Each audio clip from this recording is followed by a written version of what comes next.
Hello नमस्कार दोस्तों, welcome to politics बवाल।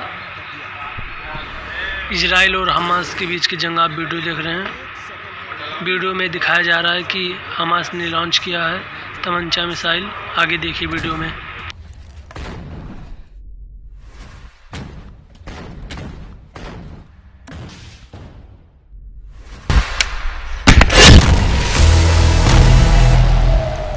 इजरायल में माना जा रहा है कि अगर हमास के इस खतरे से नहीं निपटा तो गाजा में उसे हार का सामना करना पड़ सकता है।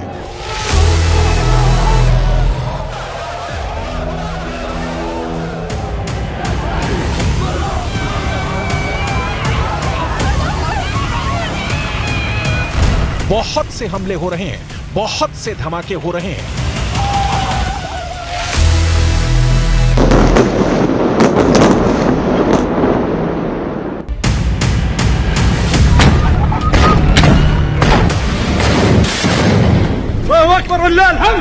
इजरायल के टैंकों और बख्तरबंद गाड़ियों को हमास चुन चुन कर मार रहा है। हमास ने क्या दिखाया, इजरायल ने क्या छुपाया, कौन गाजा में एक्सपोज हो गया, इसकी फायर पावर में दम है और किसने 24 घंटे के अंदर कौन सा बड़ा दावा किया है। 2 मिनट के अंगारों से भरे इस वीडियो में सब कुछ पैक है।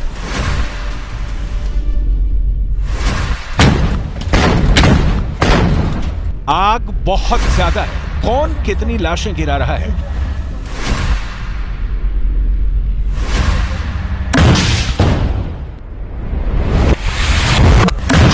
आप जानकर चौंक जाएंगे। इस वीडियो को अब डिकोड करते हैं। एक एक सेकंड बहुत ध्यान से, बहुत गौर से देखिएगा। यह है गाजा में चल रहे ग्राउंड ऑपरेशन को लेकर हमास का सबसे नया वीडियो, जिसमें शुरुआत से पहला धमाका कंप्यूटर जनरेटेड ग्राफिक्स से दिखाया गया। इसके बाद आती है वो तस्वीरें जिसमें हमास के हमले की बड़ी शुरुआत होती है।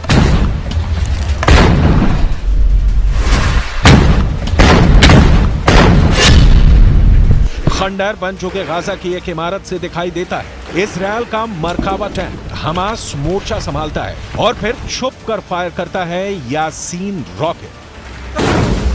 रॉकेट फायर करते ही हमास का यह दस्ता दूसरे कोने पर भागते हुए पहुंचता है। एक टूटे हुए दरवाजे के बाहर रॉकेट ताना जाता है और फिर वहां खड़े इजरायल के एक टैंक पर यासीन एंटी टैंक रॉकेट दाग दिया जाता है। तीसरा हमला भी आड़ से किया जाता है। टारगेट पर इजरायल का टैंक है और हमला भी यासीन रॉकेट से किया जाता है। कुछ ही दिनों के अंदर हमास का यह रॉकेट पूरी दुनिया में चर्चा का मुद्दा बन गया है। चौथा हमला सड़क के पास खड़ी एक नेमर बख्तरबंद गाड़ी पर किया जाता है। इसमें 9 सैनिक बैठते हैं, इसलिए नुकसान का अंदाजा लगाइए।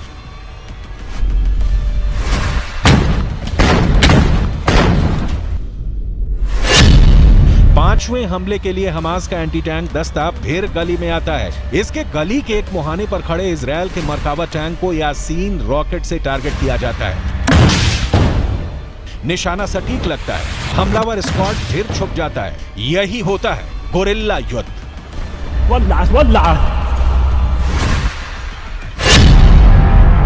छठे हमले के लिए फिर यासीन रॉकेट से निशाना साधा जाता है। रोड की दूसरी तरफ एक मरकावा टैंक खड़ा है और फिर धमाका एक दूसरे कैमरे से रिकॉर्ड किया जाता है।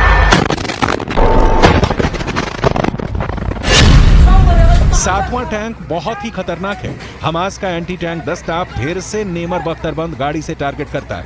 दूसरी सिर्फ 20 से 25 मीटर। ऐसे हमले इजरायल को बहुत गहरे जख्म दे रहे हैं।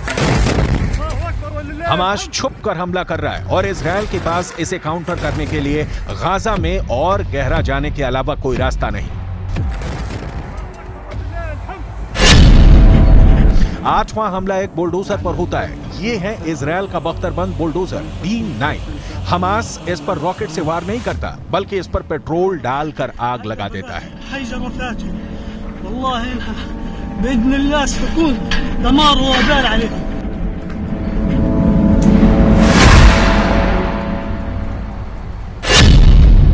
अभी तक के युद्ध में हमास का दावा है कि उसने इजरायल के 60 से ज्यादा टैंक और बख्तरबंद गाड़ियों को तबाह कर दिया है। इजरायल ने भी कई हमलों की पुष्टि की है। ऐसे में सवाल है कि क्या गाजा में चल रहा गोरिल्ला युद्ध इजरायल पर भारी पड़ने वाला है। इजरायल के रक्षा मंत्री के मुताबिक हमास की बड़ी हार शुरू हो चुकी है और अभी तक इजरायल ने हमास के 12 कमांडर मार गिराए हैं और अब उसकी लिस्ट में अगला नाम सिनवार का है, जिसे इजरायल 7 अक्टूबर को हुए हमले का मास्टरमाइंड मानता है।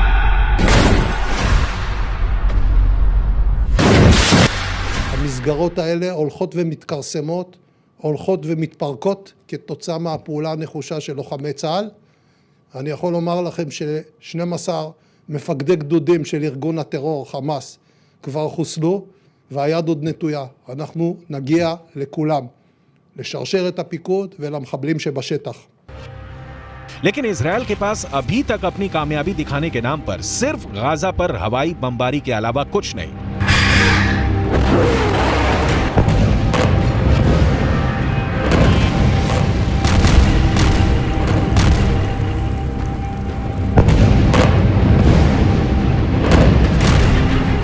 जबकि हमास जो वीडियो जारी कर रहा है उसमें इजरायल के हमास के गोरिल्ला युद्ध में सुरंगों का इस्तेमाल हो रहा है। हमास के एंटी टैंक दस्ते सुरंगों से निकलकर इजरायल के टैंकों पर विस्फोटक फिट करने लगे हैं। ये बात इजरायल को बहुत परेशान कर रही है। ऐसे ही एक वीडियो में हमास का एंटी टैंक दस्ता इजरायल के एक मरकावा टैंक पर विस्फोटक लगाकर आ जाता है। पहले उसमें धमाका करता है, इसके बाद पास में खड़े एक दूसरे मरकावा टैंक पर यासीन रॉकेट से अटैक किया जाता है। दोनों ही हमले टैंक पर अचूक निशाना साबित होते हैं। हमास अब कंप्यूटर ग्राफिक्स से बनाए गए वीडियो में यह दिखाने की कोशिश कर रहा है कि इजरायल के टैंक पर कैसे विस्फोटक चिपकाया जाता है। इसे आप हमास का एंटी टैंक वॉरफेयर ट्यूटोरियल भी कह सकते हैं, जिसमें रॉकेट या मिसाइल का इस्तेमाल नहीं होता, बस टैंक पर जाकर विस्फोटक लगा देना होता है।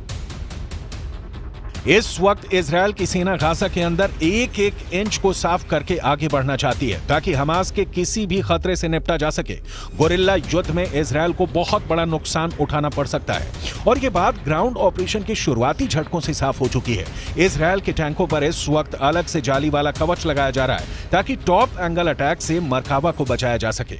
इजरायल का ग्राउंड ऑपरेशन अभी उत्तरी गाजा में चल रहा है। इजरायल की सेना एक एक कोने को तलाश रही है क्योंकि कहां पर सुरंग होगी और कहां से हमास का अगला हमला होगा, इसकी उसे भनक तक नहीं लगती और हमला हो जाता है। जबकि इजरायल का दावा है कि हमास के कई कमांडरों की कब्र खोदी जा चुकी है।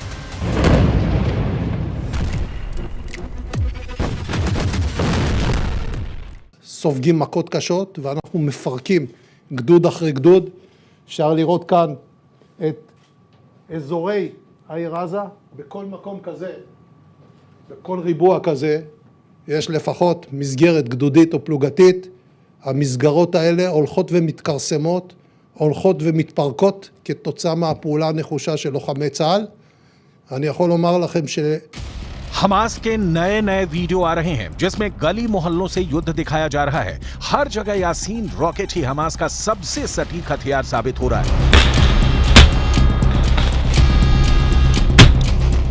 इस वीडियो में भी हमास के एंटी टैंक दस्ते अचानक सामने आते हैं और खंडहर बन चुकी इमारतों से इजरायली टारगेट पर यासीन रॉकेट दाग देते हैं।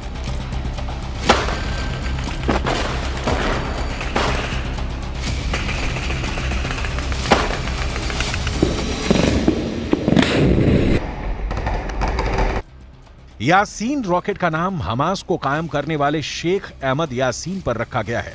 2004 में इजरायल ने एक हमले में शेख अहमद यासीन को मार डाला था, लेकिन अब इस रॉकेट को अपना सबसे बड़ा हथियार बना चुके हमास ने एंटी टैंक दस्तों में इसकी सप्लाई तेज कर दी है।